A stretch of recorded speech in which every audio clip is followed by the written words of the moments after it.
উপদেষ্টারা আমাদের কেন চান না? আমাদের কি অপরাধ? আমরা তো আমাদের জীবনের স্বর্ণালী সময়টা আমরা এই প্রকল্পে ব্যয় করেছি। পরিবারের অবস্থা খুবই খারাপ। আমার নিজেরই একটা দুধের বাচ্চা আমি বাড়ি রেখে আসছি। আমার বাচ্চাকে রেখে আমি এখানে অবস্থান করছি। আজকে শুধুমাত্র আমাদের চাকরি হারানোর ভয়ে আজকে আমরা রাস্তায় আছি। যে এখানে অনেক রকম সমস্যার সম্মুখীন হচ্ছে। যেমন আপনারা জানেন যে বিগত কয়েকদিন ঢাকার আবহাওয়ার কি অবস্থা।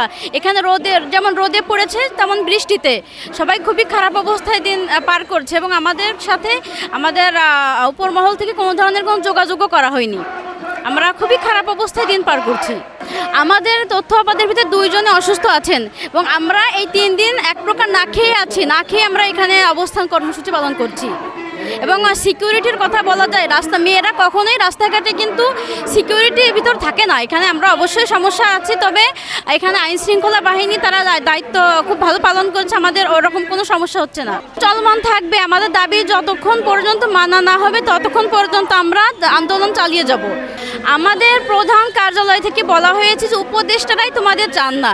উপদেষ্টারা আমাদের কেন চান না? আমাদের কি অপরাধ? আমরা তো আমাদের জীবনের স্বর্ণালী সময়টা আমরা এই প্রকল্পে ব্যয় করেছি। তাহলে এই সময় এসে কেন আমাদের উপদেষ্টারা চান না? আমাদেরকে কেন সরকারের আবর্জনা মনে করা হচ্ছে? আমাদের কি অপরাধ? আমরা কি দেশের কেউ না? অন্যান্য যারা আন্দোলন করলে তারা সবাই খুব উপাধি পাচ্ছে, কিন্তু তথ্য অপরাধ রাস্তায় নামলেই কেন আমাদের এত অপরাধ?